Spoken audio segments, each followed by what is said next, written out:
evening, ladies and gentlemen. On behalf of Bangalore branch of SIRC of ICI, I welcome each one of you to today's learning session. Continuous learning is the order of the day. Today we have a very interesting and hot topic of the season: GST, registration and transitional provisions.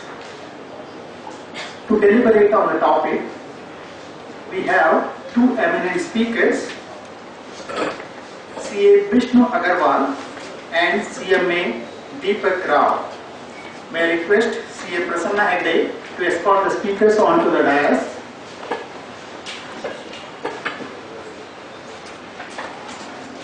And also welcome them with a floral bouquet.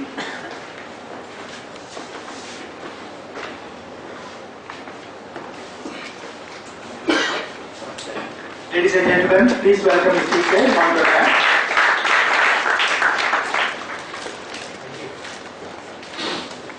Ladies and gentlemen, please welcome CA Bishnu Agarwal.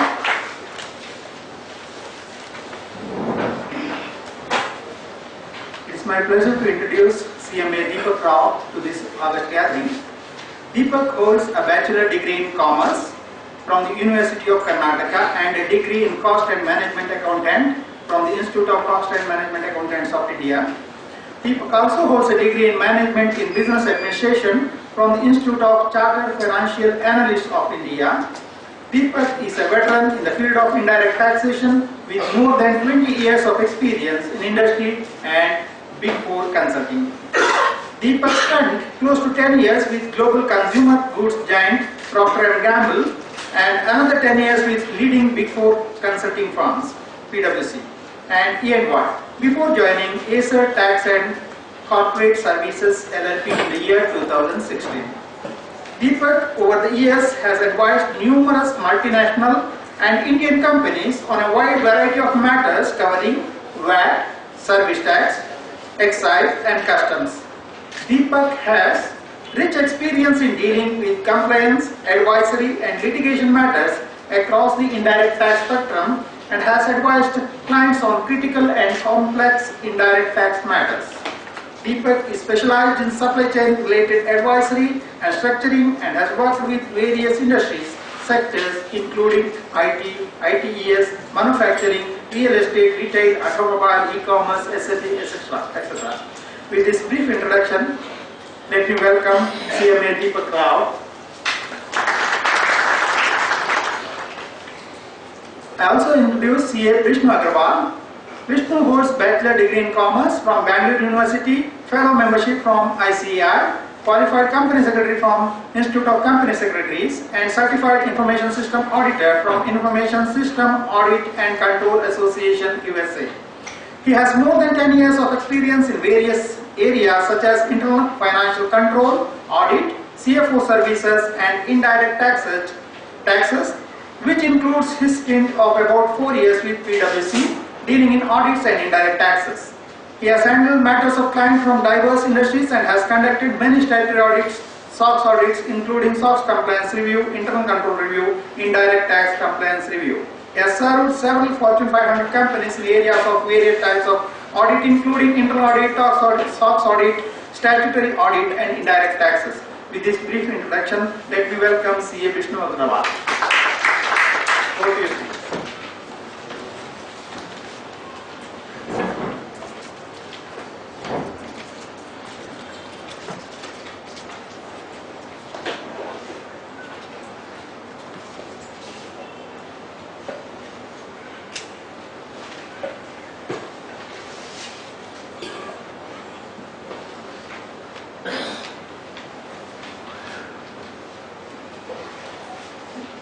A very good evening to all my professional colleagues here.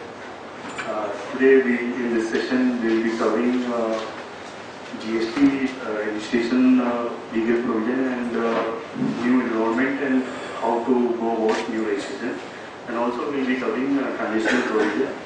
So the part of transitional provision in GST will be taken care by my colleague Mr. Deepak. So I will be starting with registrations, what are the legal requirements of the registration and so on. So, under registrations, we'll be covering broadly these are the just overview of GST registrations and how we have to go about enrollment and new registrations and what are the amendments and what are the provisions for amendments and cancellations. So, under GST, the registration is one of the important factor to take the credit. If we don't have GST registration, then we cannot take any credit. So that is a very important point. We should know, and we should see that for our clients we take care of this. And for registration, we have a threshold limit, which we will be discussing in detail further. So, if our aggregate turnover exceeds that threshold limit, then we have to go for mandatory registrations, otherwise it is not required. So, what is aggregate turnover is very important here. So, aggregate turnover here includes all taxable supplies plus exempt supplies, which is by way of notification government exempts that, plus exports. So if something which is like non-taxable supplies, which is not taxable at all in GST, that does not form part of aggregate turnover. This is the key point which we have to keep in mind for this. Again, like earlier regime, service tax excise, which is on PAN based. So GST registration is also PAN based. So whether you take registrations in Karnataka or anywhere, so it will be basically your PAN number, your total GSTIN number will comprise of your PAN number 10 digit and remaining 5 digit, which I will discuss further during my presentation, that what are other 5 digits. So we all know that GST is trying to bring in it is trying to consolidate all the existing state laws, central laws to one place. So under GST, we would require one registration for CGST and SGST or IGST. So if I am doing business in Karnataka, I need only one registration. I don't need a separate registration.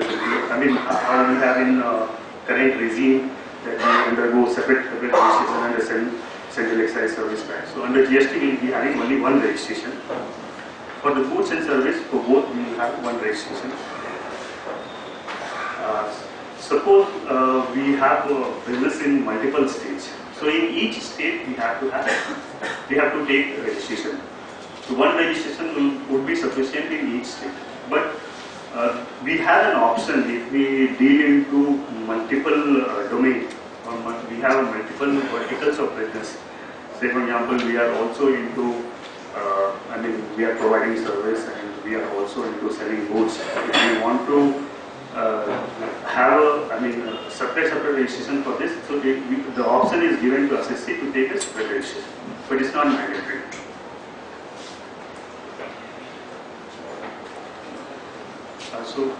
Majority of the states have threshold limit of 20 lakhs. So if your aggregate turnover exceeds 20 lakh, then registration and payment of GST is mandatory. For northern states, it is 10 lakh. So there are a few categories wherein even though you don't cross 20 lakh or 10 lakh, you have to mandatorily take registrations. So suppose if I am doing interstate supply, I am a dealer in Karnataka and I am supplying the goods or service to Tamil Nadu, then without any limit I have to register. Threshold limit does not apply there. And people who are required to pay GST under reverse charge. Currently also we have a reverse charge mechanism, which is in service tax. We have if we are importing any services, or also on the domestic services we have a partial reverse charge. So similar concept has been brought into GST also. In such cases, threshold does not apply. And we also have a place where we are required to deduct TDS under GST, which is, if you see under the VAT Act also, now we have a TDS. So in such cases, this threshold of 20 lakh will not apply.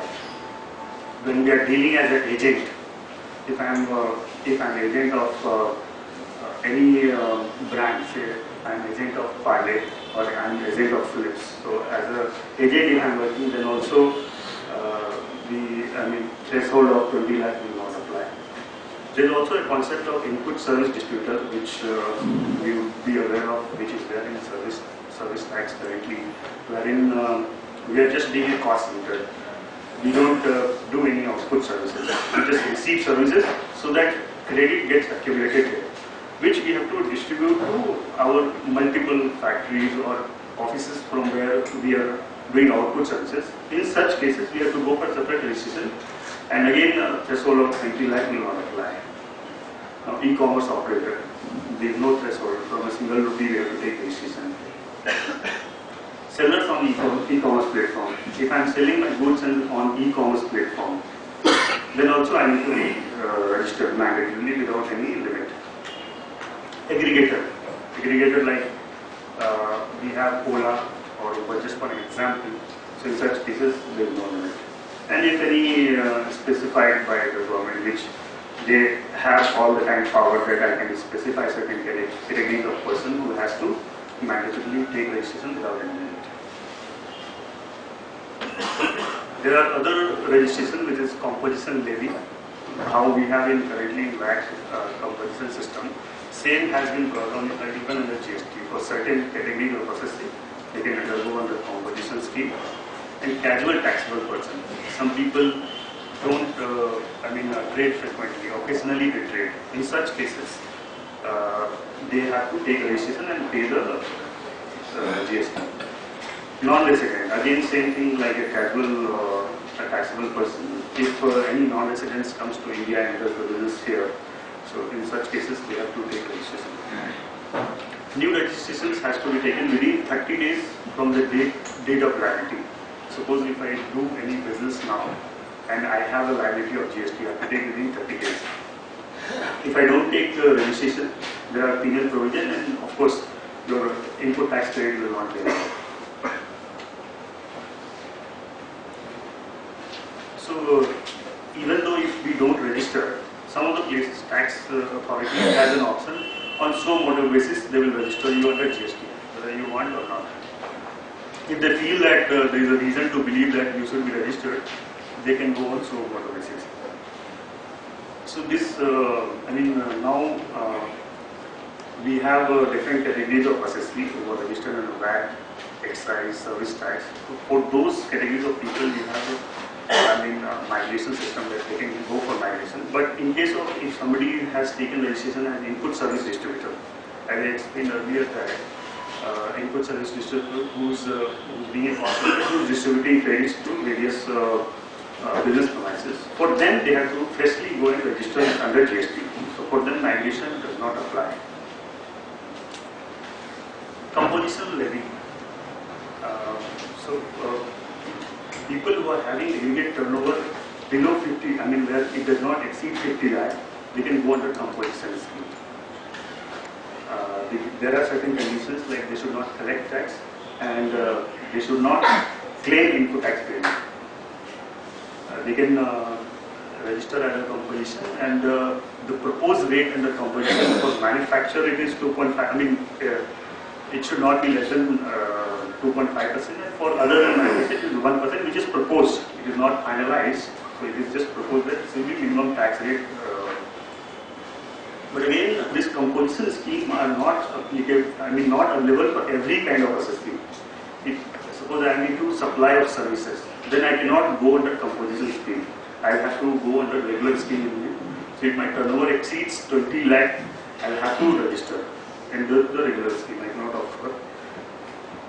If I am supplying goods through e-commerce operator, again their composition scheme will not apply. Another composition scheme, which is now also that is the condition under VAT law, that if you are doing interstate supply, then you cannot go under composition scheme. And the manufacturer of such goods as may be notified by the council. So GST council can notify that if you are manufacturing of such goods, then you cannot go under composition scheme. Sir, chartered accountants having offices in different states, the threshold for each of the states have to be seen, or it will be seen It as has to be seen each basis. We have to see per PAN basis. If each PAN, because GST is a PAN basis. So one PAN, each state, if my threshold is exceeding, then I have to go go for registrations. It is not state by state how we have in that. So it is not aggregate of all the states? Sorry, Is it not aggregate of all the states? it is. I mean, to compute the threshold limit, we have to add all the states. On single PAN, whatever business you are doing in India, you have to add put together to compute threshold limit. And it includes both taxable and non-taxable services. It includes non-taxable. It does not include non-taxable, which is like outside the GST. That the aggregate turnover does not include that, but it does include exempted supplies. See, suppose some of the goods or services which are being specifically exempted. So to arrive aggregate turnover, it will include that as well. So this GST PAN is individual specific or state specific, sir? PAN is India specific. You will get only one PAN. If you are a proprietor, you will get to have one PAN. If you are a private limited company or firm or LLP, you will have one single PAN which will be valid throughout the India. So one registration, one PAN, each state. But to compute the turnover, you have to club all the states. So it means from Bangalore, my turnover is less than 20 lakhs. But from Chennai, my turnover is more than 20 lakhs. Then I will have to register in both the states. Both the states. Because I am a single man. Yeah. So you cannot enjoy the threshold. So only one office in Bangalore, but supplying to, let's say, raising a bill on Tamil Nadu, Madras, will the threshold apply or not apply? Because it says the first point that the threshold will not apply of 20 lakhs will not apply if supplying to interstate. Person Yes. making interstate. It won't apply. So even if he raises one bill, he has to take registration. Yes.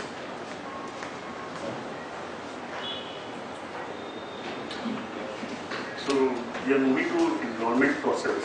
So whoever is registered under the current regime, many of us would have experienced that we have got provisional ID. So like in VAT we have already got service tax, it is still in process. And excise, since it is linked with VAT, so when you go and see your provisional ID, it will say that you have already been issued by the VAT. So once we get that provisional ID and password, the next process I will discuss on that.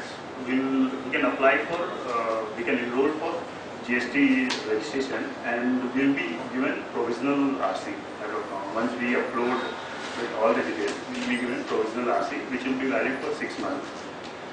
So this validity is optional, it can be extended by the government. And once we, in the course of enrollment, we would have uploaded certain data. So based on the verification, our final RC will be issued.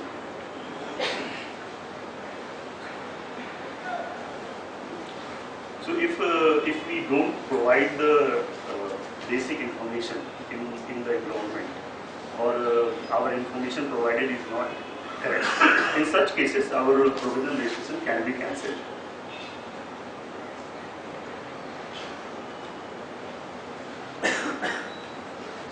This enrollment process, actually government already has your, each and every assessor's data in some other form, but still just to update, this enrollment process has been started so that GST database gets updated. And in GST, the enrollment, the registrations, amendments and cancellation, all the procedures are automatic. It's not manual. Nothing is manual there. So this GST enrollment has been rolled out on November 8, 2016 itself. So for the VAT in Karnataka, we had time up to 15th January, but if you see the website, the GST website, the limit, this deadline has been already lifted. So people who are left over can still enroll for it.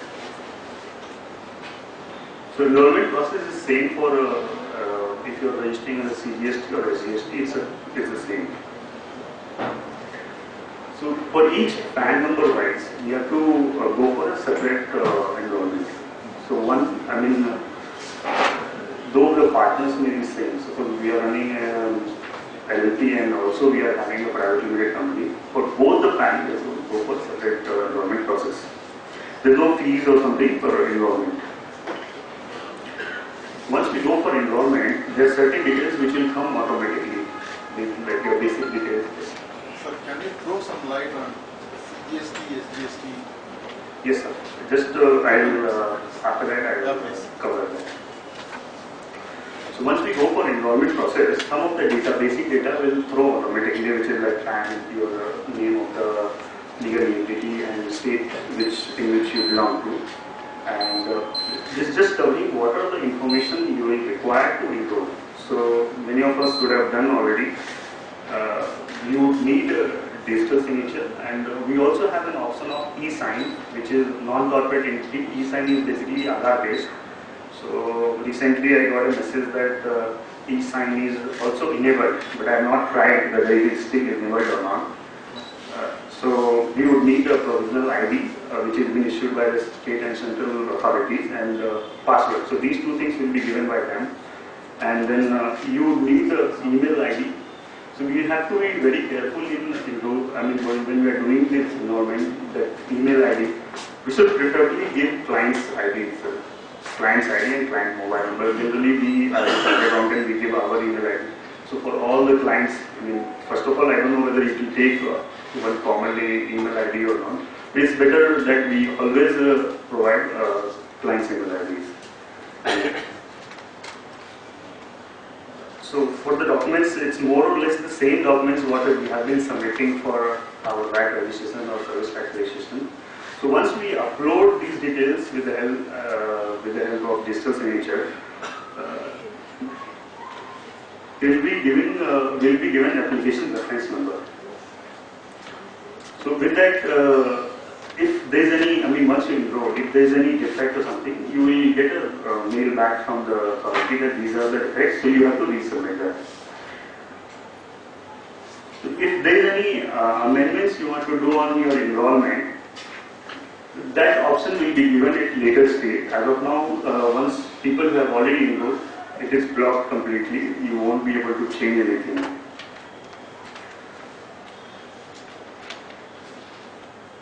So suppose if we, as I said earlier also, if your enrollment application is something which is inadequate or you don't have you have not provided correct information, your application, your enrollment will be rejected. One question. Yeah. In the case of a person getting rental income, individual getting rental income from property, what do they mean by authorized signatory?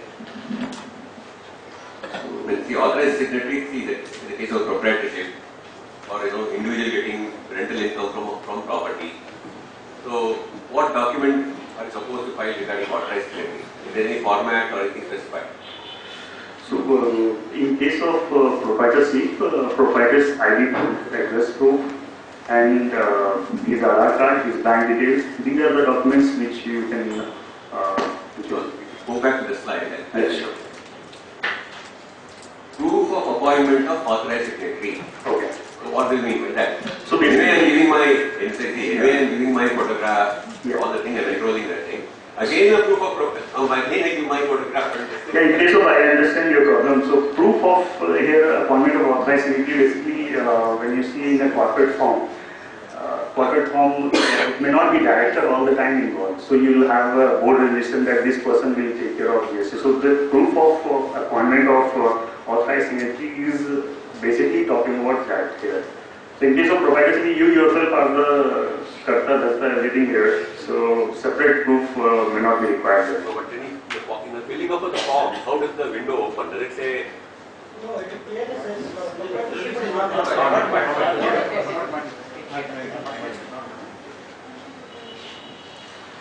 So new registrations still, once this enrollment gets over, so then these new registrations will be rolled out for the people who are who are not into the system and who are required to get registered on GST. So again, 30 days time, as I discussed earlier, you have to register within 30 days, and you have an option to take a separate registration based on your business vertical. But otherwise, you can take per state-wide one registration. And person who is not liable to register in GST can also take registration on voluntary basis. So if you want to say, okay, I want to come, so GST will welcome you nicely when register on voluntary basis. So once you apply for registration within 30 days, so registration will be effective from the date you are liable to register. And if you apply after 30 days, so these things are important to see that your, later point they may deny your input tax credit. For those purposes, these points these deadlines, they have brought in that this date I will take as an effective date. But liability side, they will take entire liability from you. Only they will deny, input tax rate. That is the funda, which in my view, they have given this deadline here. So these are, some forms in which, What is the status on the registration of current service tax SSCs as of now? Service, I don't think they started sending the they have not started. If you somewhere I go, read the notification in that tax committee of the institute has sent a summary of notifications. In that it says it has started from 1st of January and the last date is 31st of January. no, even after, even after that you will be able to enroll it. But if you, as of now, if you go, it will say that it is updated. Provisional ID and passport is updated. That is the, Not yet started, that's what. Not yet started. When I last saw it was that. Yeah, it's not started. Till today it is not started. Because before coming here, I have just done some research. So application has to be filled in GST 1, wherein we have to upload. Once we log in and say that we are new users, so this window will open. And so once we upload, we will get the acknowledgement in GST REG 2. And once we upload, if the officer has any queries, so he can send queries within 3 working days to us that these are the queries. You please submit, or if there is any defect, he can send you in GST REG 3 for any kind of clarification. And which we have to respond within 7 days. Suppose if there is any lacuna in documents, or if we need any clarification, which we have to reply. So all these procedures are online. So once you have replied to it, if within 3 days, if he does not respond, so you are deemed registered. And again, if you once you upload initially in GST RG 1, and in 3 days if you don't get any response, your registration is deemed registration. And again, if you responded and within 7 days he does not respond, then in that case also it is deemed registration.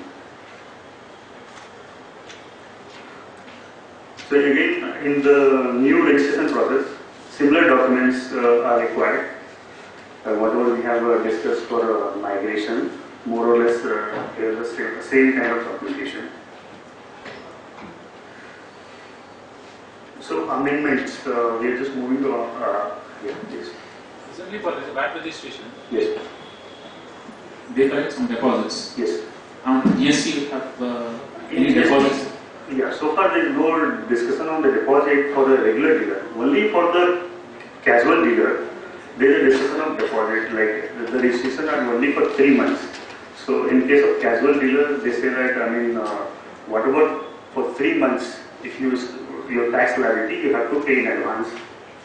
So for other than those, there is no such discussion so far on the deposits. Because earlier you have paid deposits on VAT, no? Will it be refunded in case there is no deposit in GST? That was my question. That we have to check. It's not clear that what will happen to the amount which is paid. The digital signature is mandatory now for all the. Yeah, for corporates it's mandatory. For non-corporates now they are enabling e-sign based. So which I got a message. Sorry? What are the various options for e-sign? E-sign is basically Aadhaar based. Once you give the Aadhaar number, then through Aadhaar For number. income tax, for example, they use net banking or Aadhaar. Various options are available. 3-4 options are there. Income tax returns. Yeah. So similarly, have they given options or only Aadhaar is the only? No, no, only two options, e-sign and digital signature. Only two options are That is there. the digital signature. Yeah, digital DSC. DSC or Aadhaar? DSC or e-sign, which is through Aadhaar, yes. Sir, in most of the cases, the Aadhaar number is not matching with the PAN card number.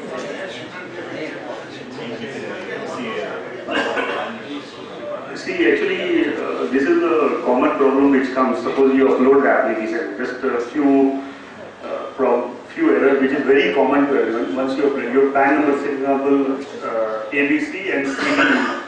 So in PAN number, you would have put CD and ABC. So one of the common reasons that it will get rejected. So it is better that whatever informations are there in our PAN or Aadhaar, we put the same information. Otherwise, we have to correct our Aadhaar or PAN, and then only we get enrolled. Otherwise, it won't take. The application itself won't take because it is completely linked on the back end side. One question: a person renting services taken a voluntary GST registration. Yes. Does he necessarily has to be charged service GST when he know that he is below the threshold limit? Will he be liable to charge? Once you've taken voluntary registration, you have to charge GST on that. Otherwise, you don't take registration. So the next question is migration mandatory. Suppose I have been filing service tax returns nil. Is it once GST comes, they just simply keep quiet? So when the limit itself says that below, if it is turnover is below 20 lakhs, then I mean we can just leave as it is. We don't migrate to GST. Just keep quiet. Just keep quiet. It become like income tax non-filed as well. Yeah, notice for non-filed. So stop. No, I don't think so. We should get there. If there is any, yes, sir. Sir, in the enrollment process, we have multiple business at multiple locations, but we have centralized registration. So today we have got the provisional IDs for each place of business where we were mentioned in the earlier registration.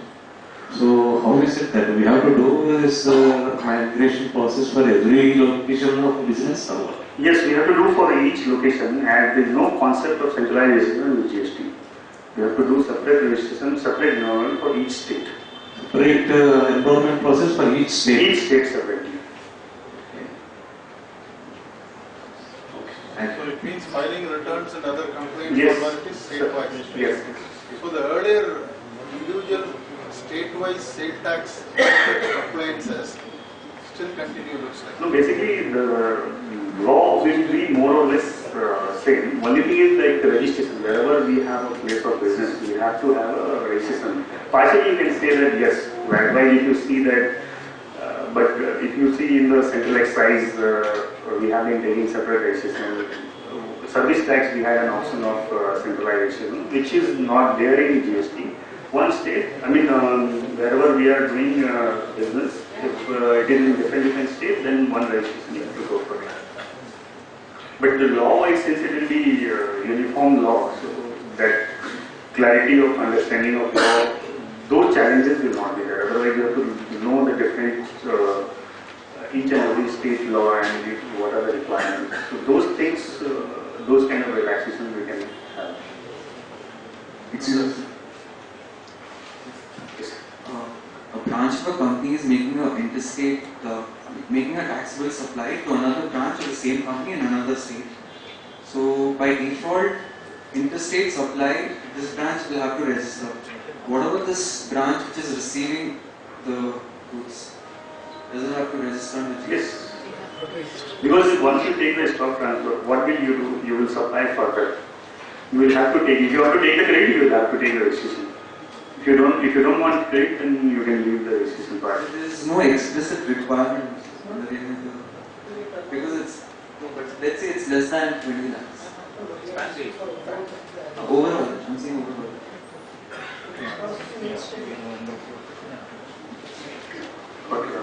So, despite of this migration, the GST law doesn't come in place. What will happen to the taxes which we collect, service taxes what we collect? They will continue to go, but I mean, we'll be billing it in the service tax as such as of now. Yes. Unless this comes into the enactment. Effect, yeah. So there is a legal. Will be using our service tax registration number instead of migrated the GST number?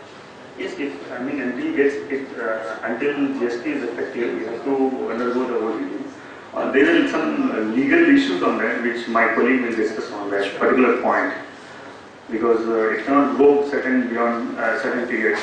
Otherwise, we'll have to again amend the constitution, so which my colleague will discuss. So amendment under one question. I'm sorry. Stop this. Sir, I understood. It may be wrong. I understood the GST law makes state governments just law enforcement agencies, and tax collection responsibility goes to the central government. That is the objective sought to be achieved. Then filing returns to individual states, how does it help? Because it gets pooled to the center and gets redistributed based on certain arithmetic or formula. This is what I understood. That is why many states object to. Sorry, yes, sir, continue.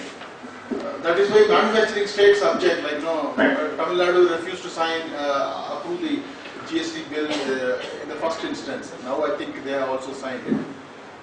So filing just the administrative compliance while the tax gets pooled to the center. Is it just we are helping the government to identify and find out what should go to which state, etc. That kind of a distribution process are we assisting? Right.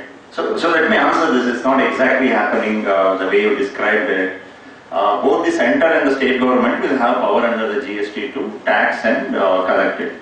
Now, why manufacturing states were making noise some time back? Because the GST is going to be a consumption-based tax as against the origin-based tax principle in the IDT. So if I sell from Karnataka to Maharashtra, today I pay tax in Karnataka. Yes. But under GST, the tax will accrue to the state of Maharashtra. The purpose of consumption-based taxes, now today if you see the tax revenue, it is all within the hands of 4 or 5 big states for manufacturing states like Maharashtra, Tamil Nadu, Karnataka or all southern states. Plus Gujarat, these 5-6 states control the massive revenue of all the indirect taxes. Under consumption principle, the revenue gets distributed across all the states where people are actually consuming the goods and services, and therefore it will lead to a better economic growth and development of the country across. So that is the principle, but manufacturing states started losing revenue because all the CST revenue will now go and sit as IGST revenue into the consumption states.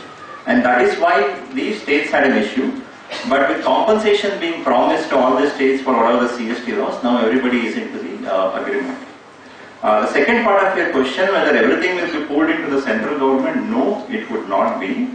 Because we have 3 types of taxes. We have central goods and services tax, CGST, state goods and services tax, SGST. So any time you do a local transaction, that is when I sell from within the state of Karnataka to the state of Karnataka, I charge both CGST and SGST. And CGST goes to the central kitty and SGST goes to the state kitty. So even states retain their autonomy under GST, just like today they are collecting VAT, they will continue to collect the SGST. Only your interstate transactions, when I sell from Karnataka to Maharashtra, that revenue will be pulled at the central level. So that will become IGST, called as Integrated Goods and Service Tax, and even that IGST will be split between the center and the state government. And that is the mechanism that has been right now figured out. In terms of controlling the assessee, in the recently concluded GST Council meeting, so all the assessees who are below 1.5 crore turnover, irrespective of they are doing local transaction or interstate transaction, all of them will be assessed by the state government authorities. Or they are saying at least 90% will be assessed by the state government authorities, only 10% will be assessed by the central government authorities. Assessees who are above 1.5 crore turnover, those will be equally split between the center and the state government, and both of them will be administering. But one assessee, one government will be administering the taxes. So you will not have to deal with CGST authority, SGST authority separately. One of the authorities could be assessing. That is so tax levying right, the respective state also will retain. Yes. See, any transaction, this is what all the constitution amendment happened, to give the power to both the center and the state to tax both goods and services. Previously, services was the exclusive domain of center, state couldn't touch it. Local sale, exclusive domain of state, center couldn't touch it. Now, any transaction in goods or service, both the authorities will tax it.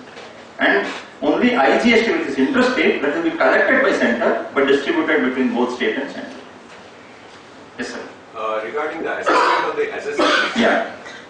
Now, if I got 4 branches, when each one, each less than 50 lakhs, but Yeah. overall more than 2 crores. Yeah. I mean, sorry, 2 crores. Yeah. Now, each state is going to assess separately each Yeah. branch, Yeah. or the center is going to, assess the entire. Right. Yeah. I mean, Yeah. So, entire SSE, because only one pan is there. Is it going to assess the entire? Yeah. So your turnover threshold across India would be the criteria to determine which is the assessing authority. But every state transaction will be assessed. But because your cost 2 crore, I think right now they are saying that a computer system will split the assessees. We need to know what is the best measure of it. So based on that split, your entire 2 crore will be assessed either by central government or by state government. So that is the thought process as of now. In every state they may check your transactions and records, but one authority will do it's either the central or the state government. Right. Can I ask one more? Yes, you can. Yes. No, it's okay. Sir, this input credit, what we are talking about, does it mean the set off of GST on services received against services rendered, or GST when paid by the service recipient, it comes to the credit of the service provider? Right. So today you have the flexibility of taking credit as soon as the goods or services reach your premises, or based on the invoices of service you can take credit. As soon as the goods land in your manufacturing premises you can take credit. You don't have to wait for consumption or use or payment or anything. Under GST, in order to strengthen the system of credit and stop leakages, they are putting certain conditions. So one of them is, unless the sales of your vendor matches with your purchase, you will not be able to get the credit. So, and second condition is, unless that tax on the sale of the vendor, he has paid it to the government, unless that has happened, you won't get the credit. We exactly don't know how they will track whether he has paid and then map it into your purchases. But these are the critical conditions. Unless there is a match in sales and purchases, and unless your vendor pays the tax, you will not get credit. But even under VAT also same concept. VAT also, right? Payment they are tracking, is it on the system? It will enable them to track it. So similar mechanism they may not. But the condition is there. Unless he pays it, you will not get the credit. So the vendor has to pay for the purchase? Yes, if I as a vendor I have sold you, unless I pay my tax, you as a purchaser will not get the credit. But guys who have only services to be rendered, like CS, who are 75% service providers and less service recipients, this mechanism will be a lopsided, skewed. It wouldn't be, irrespective of I am supplying you, if I as a CA or a CMA, if I am supplying to you services, then whatever invoice that I have billed you and whatever the tax that is GST that is appearing on the invoice, I need to deposit it for you to get credit. It doesn't matter whether you are supplying goods or services. But everybody has to get onto the system and comply with it, only then the recipient will be able to get credit.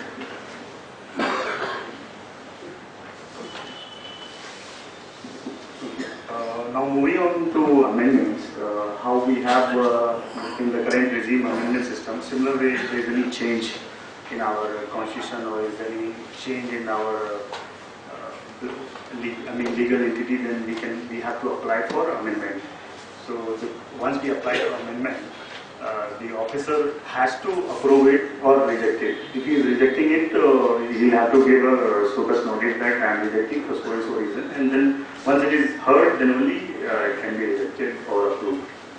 And if suppose any rejection is there under the CGST, so it will be like, since we have one registration, so if some rejections under CGST, then your SGST also gets rejected automatically and vice versa. And like cancellation of registration, now also if we see the current, under the current regime, if there is any transfer of business or any kind of discontinuation or change in the constitution, since it is a PAN based, we have to cancel the earlier registration and take a fresh registration. Suppose you sell your business, the transferee company has to undergo a new registration, and the transferor's company's registration will go cancelled. And of course, the credit mechanism are other provision to deal with how the credit will flow. Where the person is no longer liable to be registered, they can also go for a cancellation of registration. Suppose my turnover dip, and in future also I don't foresee that I'll be crossing the threshold limit, so we can go for the cancellation of registration. And if we violates any law, then tax authorities may cancel our registration by giving notice to us. And also, if we don't comply, don't do any compliance for 6 months as a regular dealer, if we don't file our return, or as a compulsion dealer, we don't file for 3 consecutive periods, then our registration can be, for registration may be cancelled. And if we go for voluntary registration, and after voluntary registration, within 6 months, if we don't commence our business, in such cases, our registration will be cancelled. If we have taken any registration by giving any false information or any misrepresentation or fraudulent way we have taken registration, based on the fraudulent information, our registration may be cancelled. So any cancellation of registration will be given focus notice, and after being heard only, your registration will be cancelled. So, okay. Regarding that, sir gave an example that those who are not passing the threshold limit, yes, and they are migrating. You said you can allow it to lapse. You have to yes, respond to the house registration. yes. Will that involve a cancellation process, or it just goes? No, it goes on. You are not registering itself. You are not migrating itself. You are not registered. When you are not registered itself, there is a question of cancellation. So it is fair enough that they don't register. And if the GST is effective on 1st of July, the threshold limit will be pro rata basis, or how is it? so it is for the financial year. That's what We have to see for the financial year whether we are crossing that limit. So now, if it is effective from 1st of July, that means it will be calculated only for 3/4 of the year. For 3/4 years. In that case, it will be only for the period in which, in that financial year, from when GST is effective.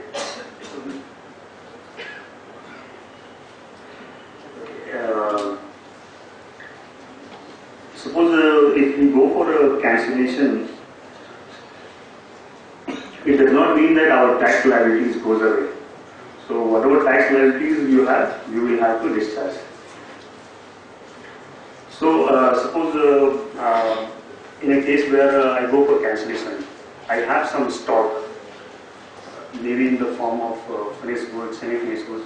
So in that case, we have to calculate on my tax liability, what is my output tax liability and what is the input which we have taken. Whichever is the higher, we have to pay and discharge our GST liability. Similarly, in case of capital goods also, we will have to arrive the tax liability. If it is like if I am selling that on the transaction value, what is the GST coming on transaction value? Whichever is higher, the input which we have taken versus what is coming as a liability on the when we sell it, when we dispose it on the transaction value, we have to pay the higher amount. The revocation of cancellation, cancelled registration. Suppose our registration is cancelled by the tax authority, we can go for revocation of our registration. We can apply for it and revoke our registration. So this will again go through a procedure of we'll be given a chance to present our case, and then if it is our case is justified, then our registration will be revoked. This is how GST number will be. First 2 digits will be state code, and the next 10 digits will be our PAN number. The 13th is our entity code. As I discussed that with different business vertical. So if we have one vertical, it will be 1. If we have several verticals, so 1, 2, 3, 4, so that will be 13 digits, and 14 digits is for some future use, and 15 digits is system generated, which is or response or anything. So I'm just handing over to my colleague. This revocation, is there any time limit? There is no as such time limit. If your registration is cancelled and you feel that your registration is wrongly cancelled, or you have any justification to say that my registration should not be cancelled, then you have to approach for it. So there is no as such time limit to which government will come. Thank you.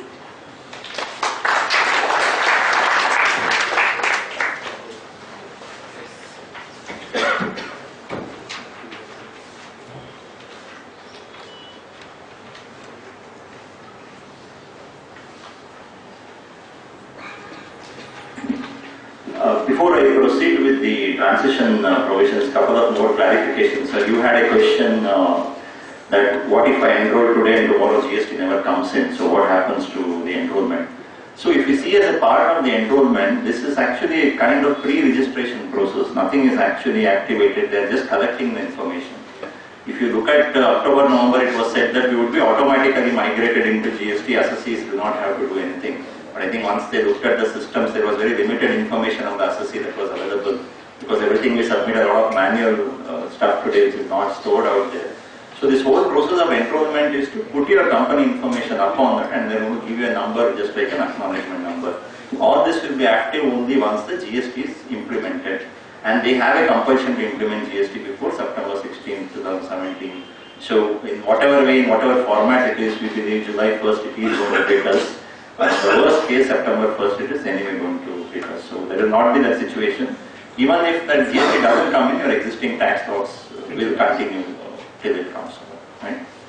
And once again, just second question you had, sir, was on if I start in July, what would be the amount? Surprisingly, they have worked it as a financial year and not previous financial year in this, or the preceding financial year. Maybe they will correct it. Usually how these exemptions have worked it, they look at your previous year turnover and see whether you have actually crossed the threshold. If you have, then you take that registration, and even in this year they allow for that part 20 lakh to cover up if it is the first time. You pay only on the balance, and from the subsequent year an entire 20 lakh will kick in. So therefore a similar method may be followed, and I believe they may change it to the preceding financial year or the erstwhile law. They have to define it. We need to see how best they will define it. As you said, it will have a problem on whether it's a proportionate or a full-fledged kind of stuff. Yes, sir. The revocation has to be done within, request has to be done within 30 days. Yeah. Within the 30 days of the cancellation. And actually only 3-line provision is what they have provided. It is not even exhaustive. The revocation. Yeah.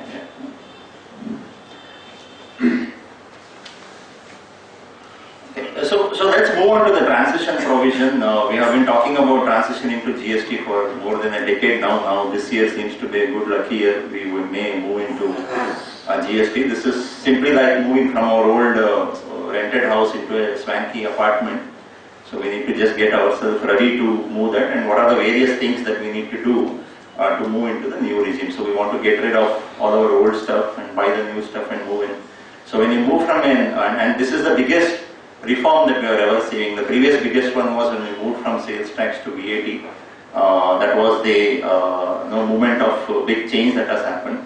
But GST compared to movement from sales tax to VAT is much bigger. So therefore we need exhaustive provisions and legislation that can guide the assessees on how to move from IDT into GST.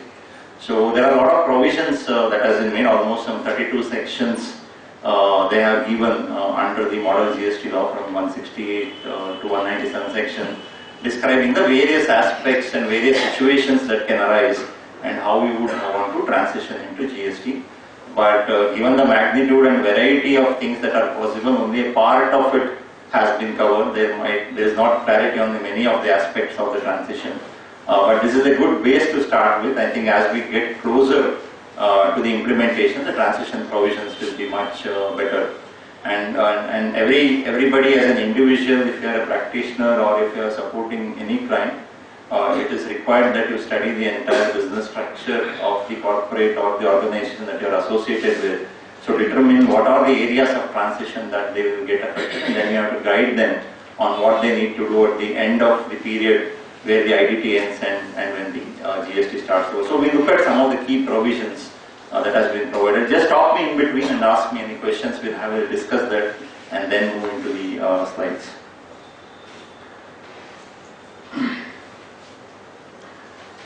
So transition is one of the most significant aspects of the GST coming in. Even your enrollment is one of the significant process of transition, essentially telling us how to move your registrations from the current regime into the future regime.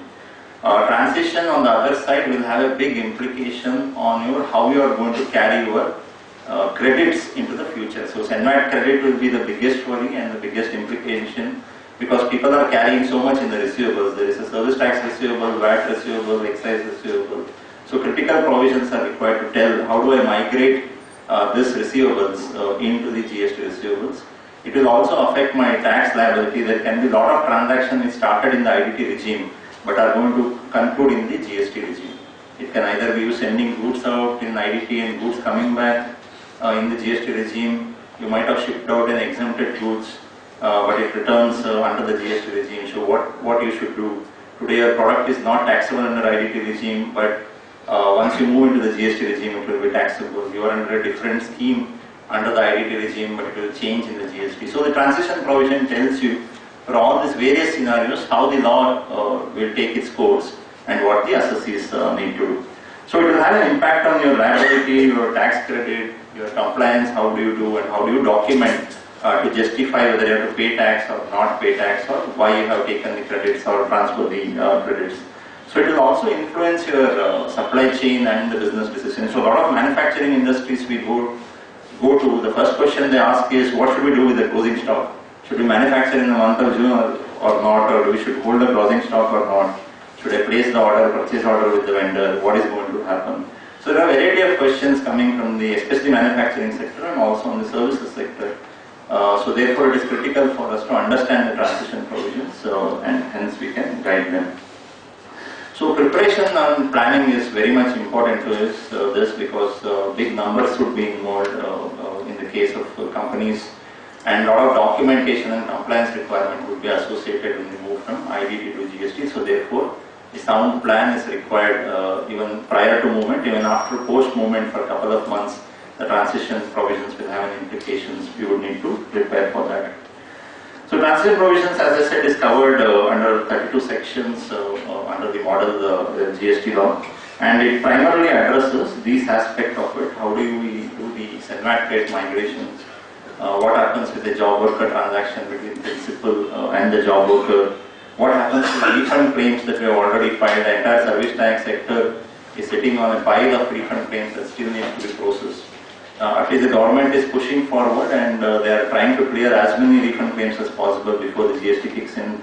We don't want to carry the old clothes or baggage into the new regime. But this provision tells us what would happen in those instances when there is a refund claim that it is pending to be addressed. What happens to all our litigations? Litigations we have all filed under the Central Excise Act and Service Tax Act. So what happens to those litigations? There is still a dilemma on how it would be taken up, because these litigations should, this old IDT law should eventually lapse. But in our case, litigation keeps on traveling till the Supreme Court for a 20-year period.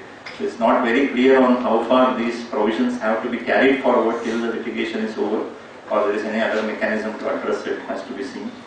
What happens to your long-term contract or your building contract, works contract? You start today but you end up in the next year when the GST has come in. So how much, what portion has to be charged to service tax and VAT and what portion has to be charged to GST? That's what it tells. And there are certain other instances provided on how to look at the transactions when the GST kicks in. So we covered the first SENVAT credit aspect, which is the key on the credit that I am carrying in my books of accounts and returns. How do we take it into the GST regime? So what the law currently tells is that whatever is appearing as credit in your previous return that you will file, or the last returns that you will file under the IDT, that amount will be taken as credit into the GST situation. So therefore it is critical to ensure, they may make you file a return on June 30th date, that is what I believe, because you need to have a finalized returns credit number to take it on July 1st. So that return will be very important and very critical, because the department may hold on to the number appearing as the final number of credit that you can transition. They have not spoken about any audit processes on how would the department verify that this is the true credit, or is it a self-assessment basis. They will allow me to put the number there, allow me to take the credit, and then on a later date they may audit it for its accuracy. So that's not very critical. The other worst thing the rules can do is, it can come and say 25% of it you take the credit now, rest 75% I will give you after the audit. So that happened in some of the bad migrations when we did. They said whatever credit you have, you take it in 36 equal installments. So over 3-year period they allowed the credit from sales tax into VAT. Hopefully those draconian provisions will not come in, but my personal belief is some kind of audit will happen of those numbers before they can be fully allowed, or they will allow it and then do the audit. So your returns on the last day are the very critical IDT regime. The closing balance will be allowed as credit only if it is admissible of credit in the GST situation. It's not that just because you had a credit under the IDT regime, you will not be automatically getting credit in the GST regime, even if you have put it in the returns. Only on the interpretation of GST law, if that credit is also available under GST law, only then it will be allowed. Now again the question comes, who is going to check and what is the interpretation? I have an interpretation that the credit is available, but the department may take a different interpretation. Most probably everything is going to go through as a self-assessment, take it and use it, but if tomorrow if you have a litigation and that was not an eligible credit, you have to pay along with the interest. So you have to be very careful on what you are migrating, only where you are really sure that you are going to get it. And based on the interpretation, you have to avail that credit. There is also a portion of credit that will stay outside the return. We have this funny provision of capital goods being eligible only for 50% in the first year and 50% later. I don't think we have carried it forward in GST, may have. So those half of the credit on capital goods is outside your return. That is sitting in your books in your suspense account somewhere, that has to be put into the return. So those portions on capital goods credit which is not there in the returns, even that will be allowed to be migrated. Again, it could be a self-assessment basis, you certifying saying that this is my credit staying out of the books, and that could be mapped into the GST regime. So our guess is your service tax and excise credit would get mapped with the CGST under GST, and your VAT credit should be mapped with SGST and the GST. So because it is a technical based system, the numbers should get loaded onto the system on the GSTN, and that will be available as a pool of credit for you to utilize in the GST scenario. Any questions till now? Yeah. So the second point says closing balance of credit. So this closing balance is in the books, right? Books means in the returns. Yeah. In the returns. Yeah, So yeah. this, For the government returns is the sacrosanct document compared to books. Corresponding to the books of accounts. Corresponding, assume it is matching and reconciling and everything. So that is an accumulation of a period of several years. Yeah. So how is that, how do they say that, I mean, how can they track whether it's admissible as credit under GST? That's a fair point. I mean, it's very difficult to say whether it is a first in, first out or last in, first out. You might utilize the pool any which way. So, the closing balance is, I mean, it is reasonable to guess that it's... I mean, this is the closing balance of credit only. Closing balance of credit, I mean, you would have utilized everything upfront, last whatever 6 months, 1 year credit everybody should be having. But it will still be very difficult to make out what is your closing balance credit made up of. And then to evaluate, breaking it down and then evaluating whether that is eligible in the GST scenario will be a nightmare.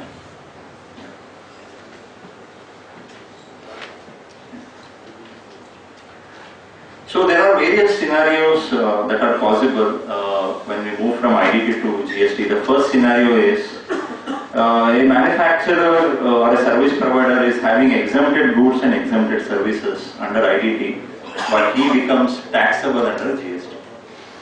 So in that context, what is going to be happen in terms of your credit and what are you going to transfer it?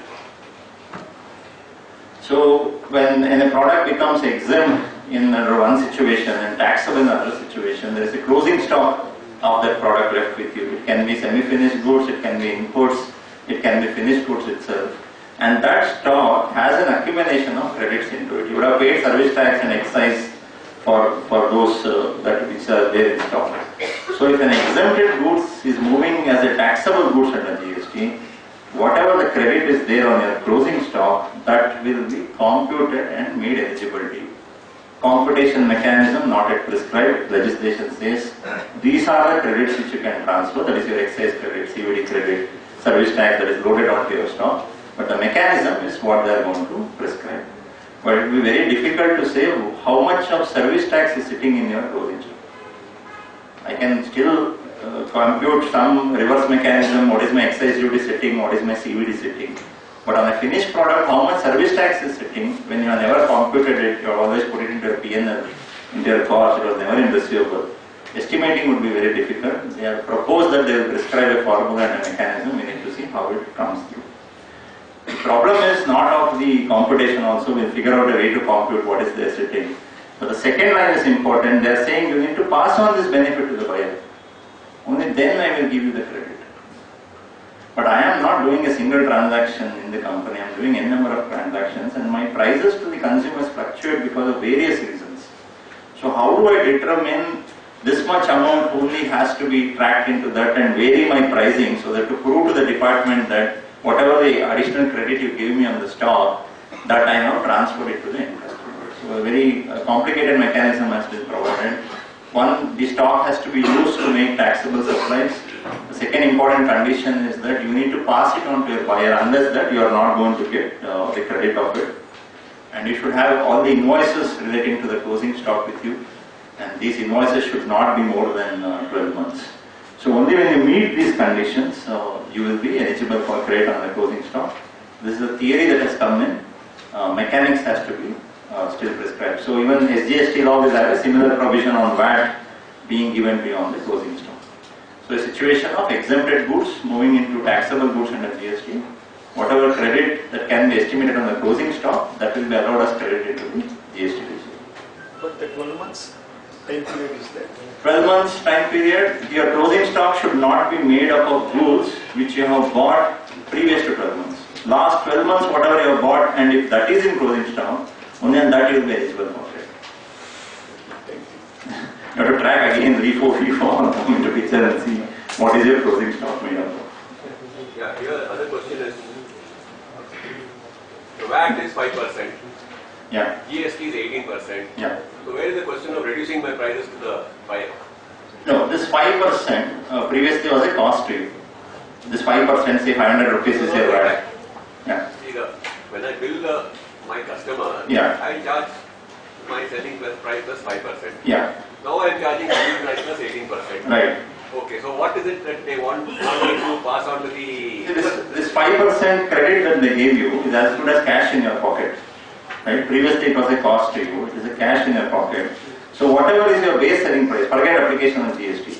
Whatever is your base selling price, from that this 500 rupees you have to reduce it, and on that you have to charge GST. If you simply look at the mathematics on how do you pass on the benefit. But I don't know how they are going to track it in terms of the industry doing it.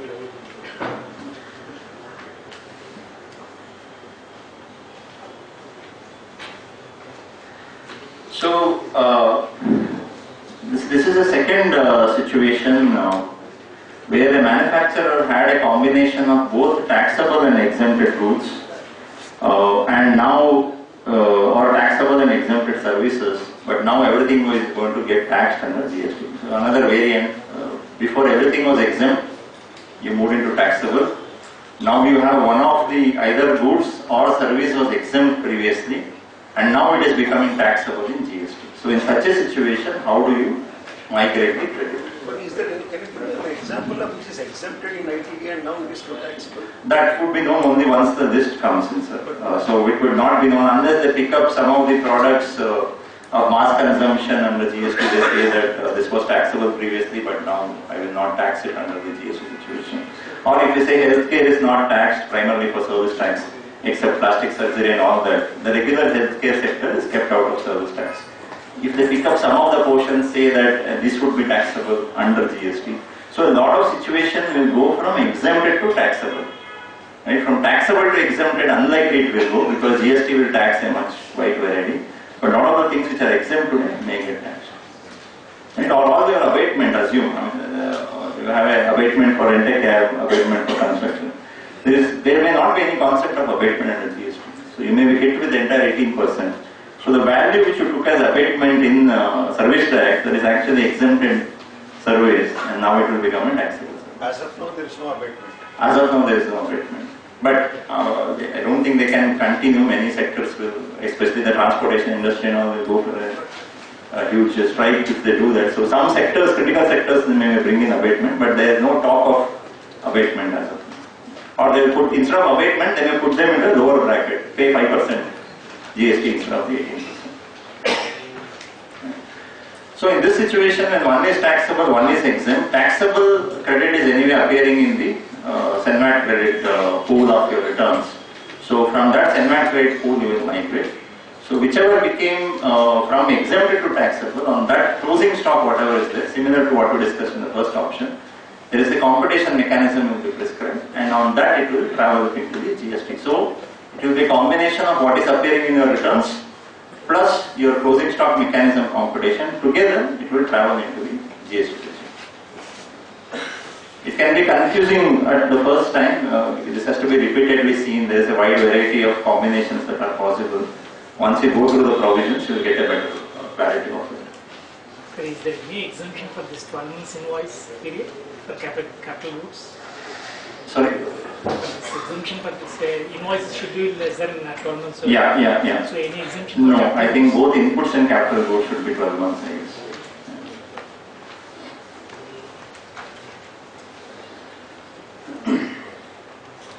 So this is a case where you procure input and input taxes, but you input and input services, but you have paid taxes in the IDT regime, but you will actually receive the services or the goods after the IDT regime, that is into the GST.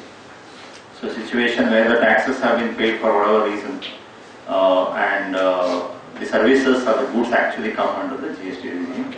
So there the legislation says, yes, you will be eligible to take the credit of it.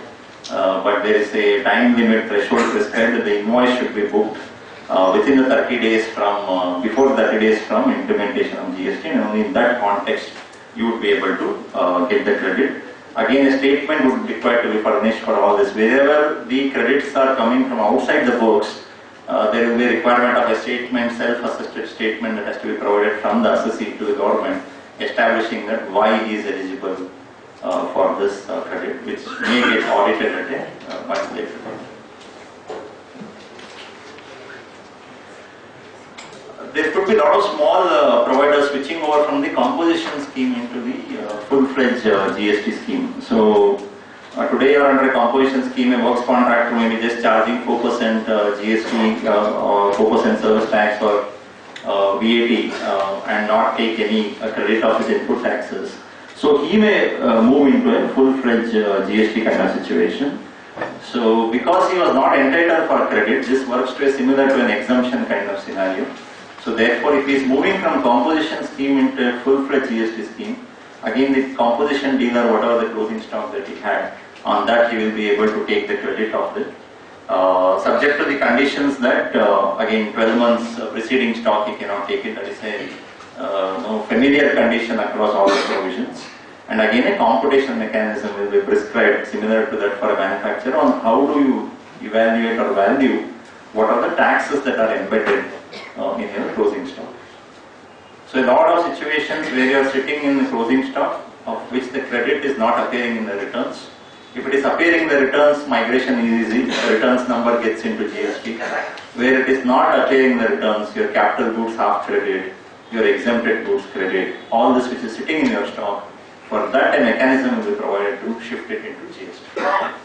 Sounds two-liner, but actually when the mechanism and all comes in, it will be very complicated to figure it out. This is the SENVAT credit piece.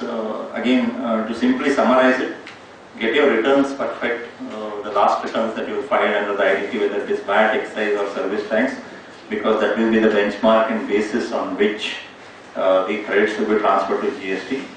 Second, on closing stock situations, wherever there is a taxable situation in GST, your closing stock will be eligible for credit. Government will prescribe a computation mechanism. According to that, we need to shift it by providing a statement to the tax authorities. The second thing is what happens to tax liabilities. First one was credit. The second thing, how does the tax liability look like? The first scenario is you removed an exempted goods under GST, under IDT, but it was returned back to you under GST. So you paid no tax because it was not taxable under IDT, it went out, but under GST it came back to you. So what happens? Who has to pay the taxes on that? Legislation again has the 6 months criteria. If the goods come back within 6 months, then there is no tax to be applied. Okay. So exempted goods going out under IDT, coming back before 6 months and comes back under GST. Within 6 months, no tax. But if it is after 6 months it is coming back, it will be treated as a supply transaction under GST. And the person who is sending it back to you, that person has to apply the GST on that. But that GST will anyway be eligible as credit to you, but the transaction will not go tax free. The GST has to be charged from the sender side and you will be able to avail the credit of that GST. So no GST is payable if the goods are returned by an unregistered person, because only a registered person will be able to pay the tax as a sender. So if it is the consumer who is returning the goods back to you within 6 months, there will not be any taxes applicable. But if a registered, it's a B2B transaction, a registered dealer is sending back to you, then that will be charged to GST. In the case of a service provider, yeah. Now, for example, we have, let us say, made a purchases. You are an output service provider. Yes, I am an output service provider. Let's say Java accountant. Yeah.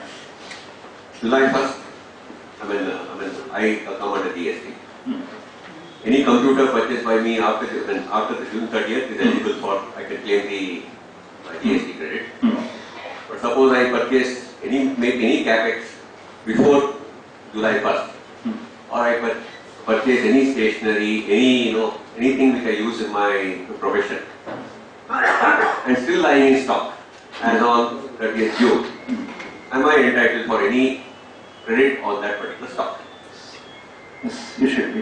Whether it is a manufacturer or a service provider, where his output is chargeable to GST, he should be eligible for the credit sitting in his stock, whether it is input or capital goods.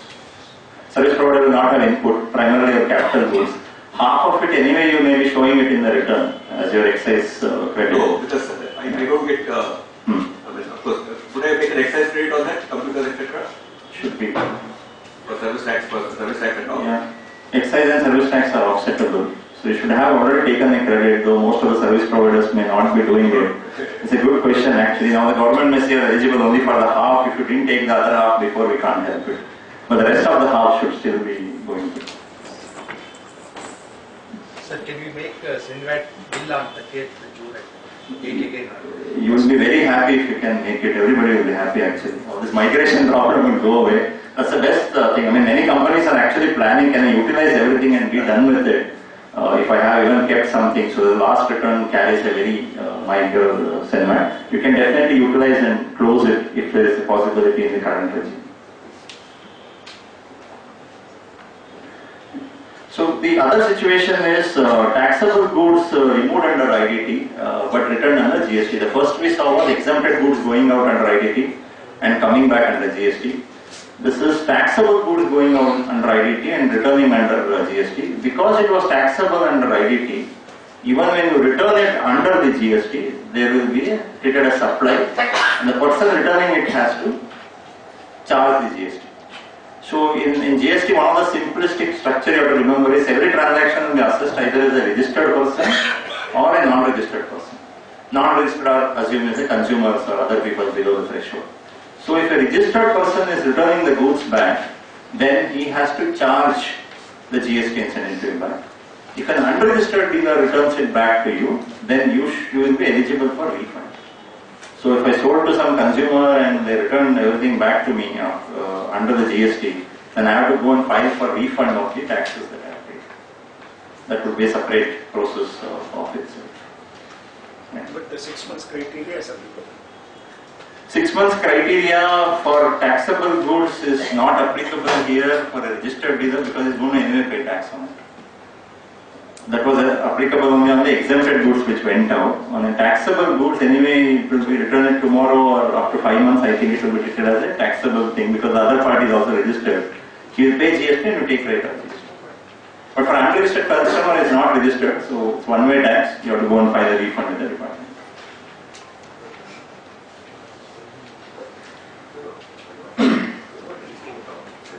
Again, if you are removing finished goods which are sent for any processes, you removed it under IDT, you sent it out for testing under IDT, but the goods came back under GST. All of these variant situations can happen. Again, the thumb rule criteria, if it returns within 6 months, you don't have to pay tax, and there is also a provision for the officers to extend it beyond 6 months also. They can make it 8 months, 10 month discretionary criteria will be there, and even beyond that, if it doesn't get returned, after that period somebody returns it, he has to charge GST and return it to you. But again, one thing you need to remember is irrespective of what is happening in these situations, if the sender charged to GST, that should not be a burden to you because you can again avail the credit back on that. So one of the beauty of GST is that they will keep rotating the input credit with the output much better than today's scenario. There is service tax, VAT, excise, setting off is complex. Here any number of times somebody is charging, you can avail credit and keep utilizing it. That way GST should be simplified irrespective of how the complexity sounds in that structure.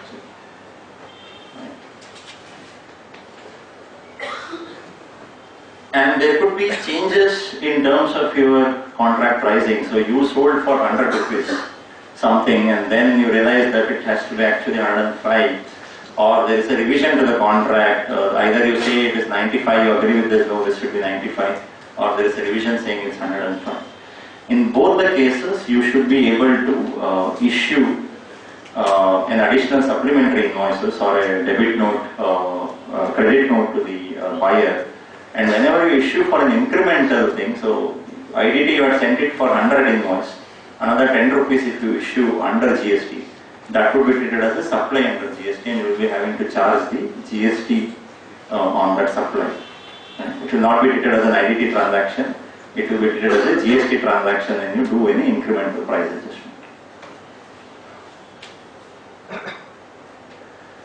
There is also this whole job work concept for endlessly. We have been litigating on this for the last 60 years, 70 years since the excise legislation came in. They are trying to at last simplify some bit of this transaction. Anyway, the transaction between the principal manufacturer and the job worker should not be covered for GST. So that would come under the exempted category, that will not be treated as a supply kind of transaction. So in this provisions, what they are saying is, if any of the goods directly reach the job worker, the principal should be able to take credit of it. Either it is a material or it is capital goods, the goods can directly go to the job worker, but the principal shall be eligible for credit. But again, subject to the provision that this input should come back after processing within 6 months, and the capital goods should come back within 3 years. In an input in certain situation, you may not take it back. Once the job worker completes the operations, you might be directly shipping it to the customer without even taking back into your manufacturing premises. Those aspects are not clear. But what is clear is there have been so many litigations. The goods did not come to your premises. It went to job worker. You have to take it first and then send it, and only then the credit can be taken. But now they are simplified, saying even for the goods that went to the job worker, the principal will be able to take the credit of that. But if the goods are being directly sent out from job worker, which needs to be charged to GST, then the job worker may have to take the credit of it instead of the principal. So we are expecting the rules to say if the goods are directly going on the job worker, in that case the job worker can take credit instead of the manufacturer taking the credit. More or less simplified version of the current situation, where the credit the principal manufacturer will be able to take for what inputs and capital goods went to the job worker premises.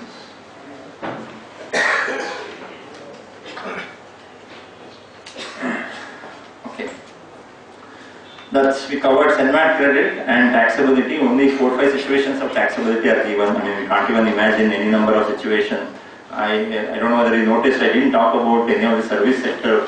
What happens if service is never rendered, paid taxes. You issued invoice and billed him, kind of stuff. So what happens? So service sector is not covered in detail. So most probably the final legislation will come in. What you saw was what is partially covered under the transition provision. So a more detailed coverage would happen, I believe, at a much later date. Then comes to the question of refund claims. So the department is filled with refund claims, especially service tax refunds for all the IT sectors that have been filing. So whatever refund claims that you have filed under the current regime, IDT regime, that will be administered under the loss of IDT only. So whatever you filed under IDT, that will be filed under IDT administered. What I personally don't understand is how long these provisions will stay, or whether it is even required when it travels through tribunal and high court and all that. The IDT provisions has to be retained or not, that needs to be seen. One funny statement is there which is very open to interpretation. Whatever refund credit that is rejected, they are saying the amount so rejected will lapse. So my interpretation is they are not saying this amount will be taken away from you, that they can never do it. What they are saying is you will not get credit of it. Today what I do, if I file a refund claim, if they don't grant the refund, I can still take the credit and utilize it for my other situations, other liabilities that I have.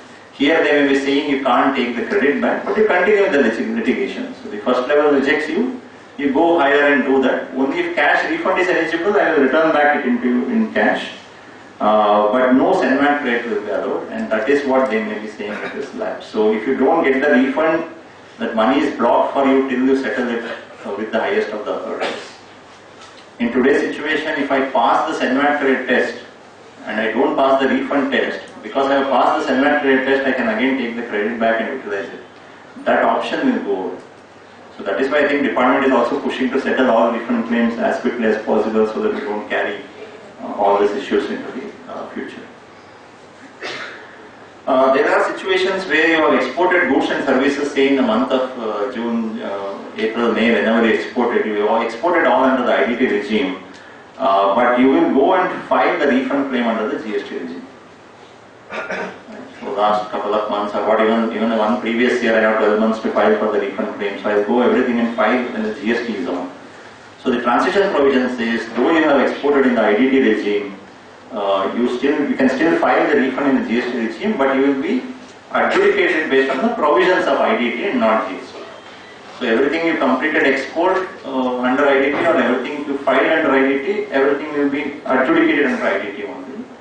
But again, a similar situation, you will not be granted as credit back. Whatever is due to you will come as cash. Whatever is rejected, that would lapse in terms of credit, but you can fight a litigation and take it back in cash. So my whole reading of simple message, if you have a refund claim, granted, you will get in cash. Not granted, you fight till you get in cash. So only the cash refunds will be entertained. So all the times refund claims we need to closely look at and try to get the refund claim sanctioned before we actually move into the GST regime. Sir, particular entities lockout is export oriented. The lockout is unlikely to be say next 6 months. Okay. So the SENVAT cannot be claimed, but cannot. Irrespective of the business operations, you would anyway go and file a return with the department because you have an active registration that is carried forward. No activities because of lockout, no sales is likely to take place. That's okay. So whatever in the returns that you will file, SENVAT rate you can anyway show. You may not show sales or purchases, but whatever the balance SENVAT rate was there, you can also show it in the last return that you filed before GST. But it is an refund cannot be claimed. Which one? Under the existing law, you can have an issue saying there is no sales, but so how can you claim any refund during that period? But again, there are various interpretations for that. Yes, that problem may arise in case of filing under the existing law itself.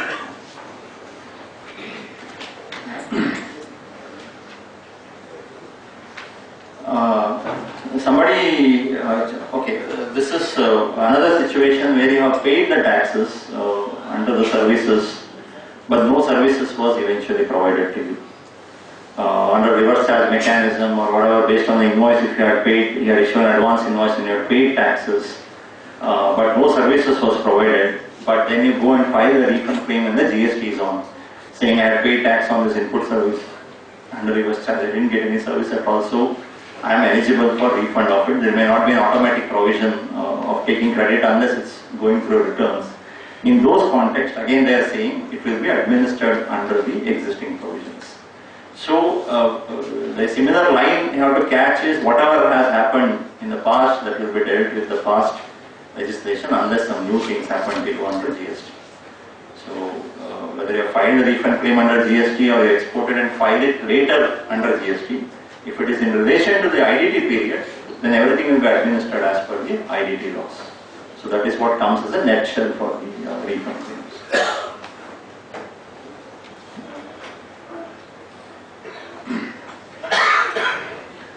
Again, if you are in appeal review, this is a litigation portion. Whatever you are in litigation, either with the appellate authority, say like the Commissioner of Appeals, or if you are also in litigation with the adjudicating authorities. So irrespective of what authorities you are in, everything will be administered as per the IDT law. But they are saying arrears will be recovered as per the GST law. So what they are planning to do, if I have to collect something from you, then I will collect it under the GST law. If I have to pay something to you, I will pay it under the IDT law. Right? My mind, why they are saying this, if they have to collect it, GST law can now exist for an eternity. So they will still have those provisions open for to be collected from you. If they say I will collect it from you under IDT law, that may close at some point in time, curtailing their rights. So any litigation, anything that is due from you will be collected under the provisions of GST. Anything that is payable to you, that will be given to you under IDT. Right? So any amount if they recover from you, that will be not eligible as advance credit. So I have under litigation, I have to pay 1 crore to the authorities. Then if I charge 1 crore to the buyer saying this was an interpretation issue, I have to charge tax and not charge. I have paid to the authorities 1 crore. If I charge that 1 crore to the buyer, he will not be eligible for credit. So whatever gets recovered from me under litigation will not be eligible for credit. They will collect the arrears under GST, pay me under the IDT law.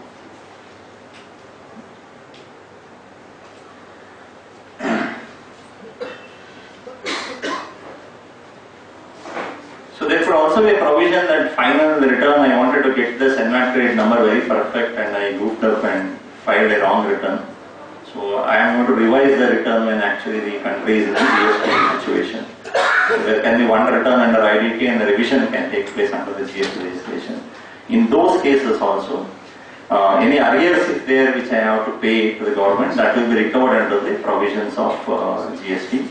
So anything has to be refunded to me, that will be done under the IDT legislation. So a common stream, you can see anything that has to come to you will come in cash under IDT provision, no settlement credit. Anything that you have to pay to the government will come under the GST legislation to the authority. So a common stream that can be seen in all litigation. There are certain other portions that have also been touched upon, but some of them are just one-liners which we need to see how exactly they cover all situation. For any long-term works contract that is there, so where half of it you did under IDT and half of it you need to collect it under the GST regime. So they are saying whichever portion of the contract moves into the GST regime, there you have to charge the GST rate or the GST and it will not come under the IDT regime. So for this you need to get back again into point of taxation rules and figure out how much portion is with IDT. Because on June 30th you may not have completed a milestone, you might have invoiced or you might have received advance payment. So you have to use the point of taxation rules to figure out on how much value of the contract IDT has to be paid and what is the balance value left that will be charged to GST. One sweeping provision that is provided is if any tax has been paid under earlier law, no tax has to be paid under GST. So simply I think they will give that much relief to the assessees that I don't need to justify that why I am not required to pay because I have already paid the loss.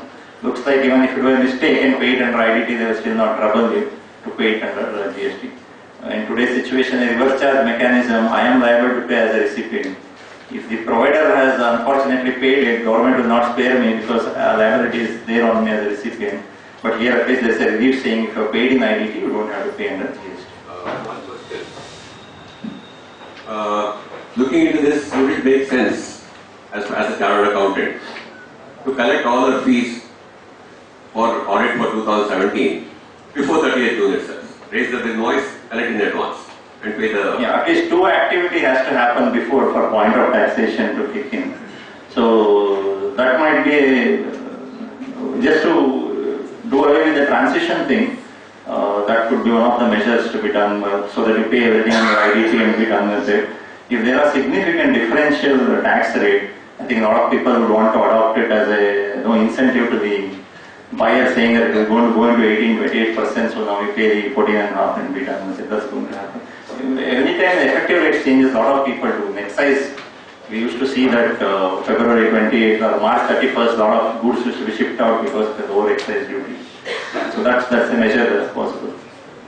But if the service delivery not happen, also not happen within the period, because right now the point of taxation is not like that. So they are dealing the whole taxation system from the activities. So even when you go into the deeper aspects of GST, so sending the goods or sending the services is just one of the criteria. There are a lot of other events based on which the tax will be triggered. For example, in a long-term contract, if you have mentioned the milestones in the contract, just based on the milestones itself, liability gets triggered. It doesn't matter whether you have done the service, raised the invoice, or received the payment. So there are other criteria. So even this may happen if you get the payment and issue the invoice, the liability may shift into the IDT basis. so it means I can choose to invoice the service recipient depending upon his cash flow. No, depending upon what tax rates will hit you. So if you are expecting a much higher tax rate to hit you, today and you are in an abatement scheme, you are charging only 5% or 6% for whatever reason. Tomorrow it says that you will have to pay 18%. Or just to avoid all this complexity of the transition, there would be possibilities where you can issue it before itself. Sorry, I was not talking about the transition provision. Once GST is in place, the activity of invoicing and the fact of services being delivered, they need not match, right? That's what I understood from your. May not be required to match. So it will be one of the earliest events. So if you are issuing an invoice itself, that could itself be a trigger for GST. So I can choose not to invoice in a particular financial year and postpone it to next financial year in order to manage my tax collection or his cash flow. That may be a possibility. But there will be a period prescribed. Within completion of service, within 30 days you have to issue an invoice. You can't delay the invoice endlessly. If the service is completed, within 30 days you will have to issue the invoice. Sorry, why I am asking is, I was working overseas.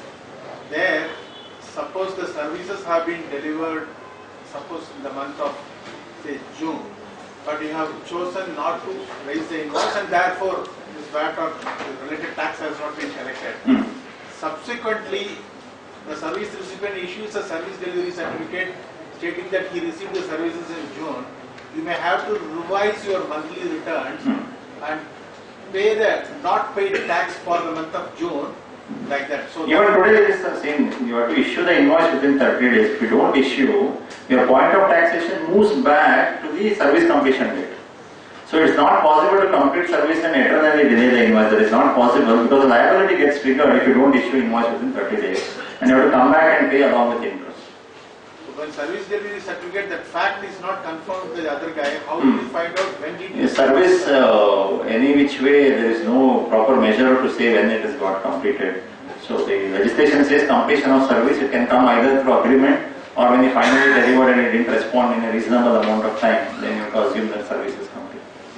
So it's a matter of debate and... It's a matter of interpretation. When service is complete, it is a huge interpretation. Sir, what will be the position of the stock as on 30th June? Yeah. It is declared above the actuals for the purpose of overdraft facility. The input, how it will be? Above the actual for overdraft facility. Yes. Yeah. I mean, the credit may be limited to only what you actually have, irrespective of what the overdraft grant is. They need to give you a mechanism as to how do you value your stocks, even for the semi-trade purposes. Is it cost plus markup, or you have all your factory cost loaded, admin cost loaded? Many countries they declare. So irrespective of what you do with your banking transaction, my understanding is government will set a prescribed rule on what we understand of the cost of production. Cost of production till factory shop floor, how much cost gets embedded, on that they will put a mechanism that you use as the value, and that you will calculate the percentage for your segment. So they may do not get too much into this what you do for a banking transaction and prescribe their own formula to value it. Sir, I have questions. the service tax previously, maybe some 5-6 years back, was getting charged on collections. Subsequently, they changed it to invoicing. Yeah. So, what will be the position for GST? Same. It won't change. Previously, service tax had a benefit that unless you received the payment, you don't have to pay service tax. That was not available either to VAT guy or a manufacturer. That was an anomaly. They rectified it. In GST, it will be on issuance of invoice or receipt of payment, which is reserved here. On the bundled services like free plus billed, will you charge GST on the free portion also? Like telecom services, what they do is you buy a handphone, you get talk time free for some 300 rupees. So they don't pay service tax on that free talk time. Right. So what will be the position now? So there is no exemption that is being thought about on the free services or free goods. So our understanding is even whatever we offer as a combo pack, you buy a shampoo and I give you a soap free. Even on that soap that GST has to be charged, government has to prescribe a valuation mechanism. Everything boils down to how do you fix a valuation mechanism. Taxing it is not difficult, they will tax it. But all the free supplies also should get taxed under GST. There will be no exemptions on it. And there are also other provisions such as wherever there is an input service distributor and you have credit under the input service distributor under the current IDT law, even that credit will be eligible and carried forward into the GST law for distribution. And today we were talking about a centralized registration. So for 5 units you have a registration in a single place. Tomorrow you will have 5 different registrations. And when I say 5 different registration, one aspect to be clarified is you should have a place of business and an active business to be happening in those states for you to warrant a registration. Not just because you are selling to 5 different state customers doesn't mean that you need 5 registrations. I as a consultant, if I am providing advisory services from my fixed place of business in Bangalore, I may be providing it all over India. I should be able to operate with a single registration in the state of Karnataka. Unless I have a place of business elsewhere, only then I would warrant the registration separately. Now today if you have 5 registration, centralized registration, and tomorrow you are moving to 5 different registration, the question comes in, how will I take my credit from one service tax return and distribute it to which premises? So the law here gives the flexibility saying you can distribute it to whichever premises you want. So that way wherever there is a higher output liability, I will be able to shift all the credit from the IDT into the GST regime and utilize that credit. Right. Again, any goods lying with your agent, any goods lying with your capital goods, so there should be a mechanism provided on how do you value it and take the credit of that, but all of that will be an eligible credit. The other situation that is envisaged, if you don't pay your customers within 3 months, you have to reverse that credit. So what happens, June was the 4th month, and you reversed your SENVAT credit and then you moved into GST and the customer paid you in the GST regime. This is one of the examples. That's hundreds of complications can come. The legislation could think of this one situation and they wrote it. They said yes, you can take credit of it. I think there was no energy to discuss it further. So they said if you get the money after that, you will be entitled to take the credit of it. Again, system-wise, we don't know how the reporting structure works. We have seen the returns profile. So if I get a credit later, I want to take the credit. Remember, everything is electronic registered sitting on the system. So you need to send or upload something into the system for you to get the credit put into your box. So those mechanisms has to be defined in the rule on how for all this, if there is a shuffling of credit happening, how it will go and sit in my electronic credit register, that has to be told by the legislation. Okay, yeah. So it only will pay within 3 months from the appointed date. Yeah. So suppose the payment is paid afterwards. Yeah. Gone, it lapses. It lapses. It lapses. So we have to collect all your payments before June 30th itself. No. We can say June 30th or September 30th. Yeah, at least last final is September 30th. Beyond that, if you not paid is not available. Sir, the second point. Yeah. So even if there is rate difference or I'm saying services to be rendered 6 months down the line, but I raise the invoice, I collect the payment at the lower rate. It should be acceptable. If the point of taxation falls in IDT, it will be acceptable. So current point of taxation is issuance of invoice, receipt of payment or completion of service usually when the tax changes, whichever are thumb rule, not applicable all the time, whichever two events happen before, you pay under that before rate. So if two events are happening in the IDT regime, you will be legally justified in paying in the different. Sir, is why we are so specific that input credit can be taken only based on the closing stock. So suppose if there is no stock, then there will be input credit, because locally we will source the materials and input credit will not be utilized completely, because we will be having the interstate sales more. So in that case, how it happens? Closing stock is only a part of your input credit which has not been taken. And whatever you have sourced and taken the input credit, that is all appearing in the returns. So that is why we said get your returns perfect before the GST. All credit has to get into the returns. Rightly interpreted eligible credit. Whichever stays outside the return, because the legislation is like that, 50% of your capital goods credit have always stayed outside the return till the next year comes in and you can take the credit. Those credit which are not in your returns but sitting in your closing stock, for that a mechanism will be provided to shift it into GST. So you mean to say that whatever it is lying in a return, then automatically comes like I can claim it or yeah, that will be migrated into your, there will be an electronic credit register and electronic cash register under GST, which will be on the system, and that will be the pool which will utilize for output. That will get embedded onto it, or it's like your passbook, you will be given that much credit. What is the process is necessary? like in my return, in my VAT return, suppose I have a 1 lakh as a credit card. Yeah. That 1 lakh I can, whatever the procedure is, Yeah. I can take it. Yes, that goes and sits as SGST credit. Immaterial of what is my closing stock or anything. Yes, yes, yes. They are not going to reconcile your inventories with your Sanman credit. Returns will be will have the sanity. Most of the times, the closing stock, some of the items may be more than a year old, or particularly the consumables, all these things will be like. There is no restrictions provided. If you have that credit, you will transfer it. Because whenever you write off that, if at all you write off that stock, you will anyway have to use that to pay, I think, if you have already taken credit of it.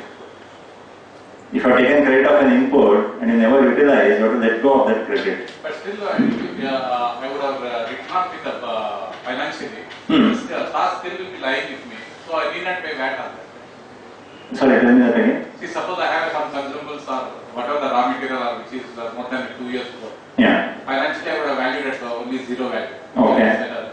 But as far as the VAT is concerned, whatever I have taken input credit, Yeah. I need not reverse because I still have bought the goods. Need not reverse unless you write off and dispose of the goods completely. At the time you dispose, it will be in GST regime, then you have to pay the GST equivalent to the credit taken. Some mechanism will come from it. But the 12 months time will come and Which one? I mean, whatever all that is saying should be 12-month accumulation. Prior to that, anyway, you will not get credit. you cannot do more than 12 months. Of the stock which is not appearing in the returns. Again, the 12 month is for credit on the stock which is not in the returns. What is in the returns should fly through. Hopefully, without audit, if they do the audit, it's a different thing. But whatever is in the closing stock, for that 12 months will be. What are the provisions for succession in business? Anything is there other the old business, whatever credit is lapsed, the new business has started from zero? No, nothing that I saw of, I mean, something will end on, I mean, you're saying some business will shut down on June 30th. No, let us say a firm converts to, a firm or a company converts to LLP. Okay. Okay. Now, in the case of a manufacturing concern, one practical case was the company sold the goods to the LLP. They incorporated a new LLP and then sold it. No, they converted to LLP. Okay. They raised a bill for the closing stock as advised by the department. Okay. Okay. Okay. Cleared the VAT credit. Okay. And took the VAT credit in the what do you call it in the LLP. Yeah. And the department said we want a bill. Yeah. To sell the goods. Yeah. Clear the VAT credit. Yeah. Take the VAT credit in the LLP. We'll allow you. We are not going to. When that's the informal advice given, and based on that, the company did the particular thing. We didn't look into the fact or whatever. But in the case of a service, for example, a chartered accountant firm converts to LLC. There is a credit balance lying there. I do not know what the current situation and what is the situation in GST. What is the Right. See, in current situation also, just for a name change, which is more of an entity restructuring, which does not involve a business sale or purchase, there should not be any transition of credit itself, unless a new LLP is incorporated and the old company sells itself into the new LLP. Under the current provision, if you sell completely as a going concern with all your assets and liabilities, you can also migrate your Senvant credit. A similar provision is also there under the GST. So if somebody is buying or somebody is amalgamating, merging by a court order, in all these situations, the credit will move into the newly formed entity. So that current features will continue. So this were largely what I had as a part of the transition provisions. As you heard, only a couple of items are covered. A lot of other things would be open for interpretation. But as we move closer to July, more rules and more provisions should take care of it. But all of us need to start preparing with our own clients on what would be the implications. If you have any more questions, we'll take it, or it's Friday evening, all of us can have a good evening. Okay, thank you. Thank you.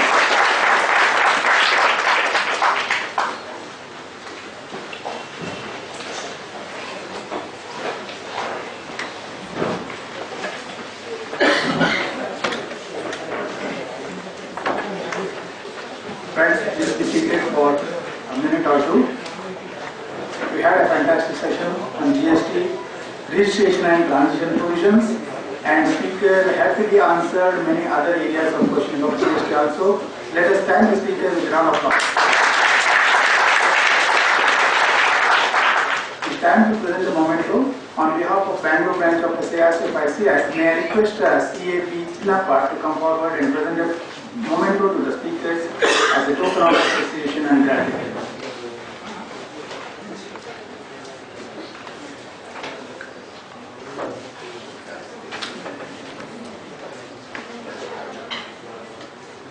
Ladies and gentlemen, please have a seat.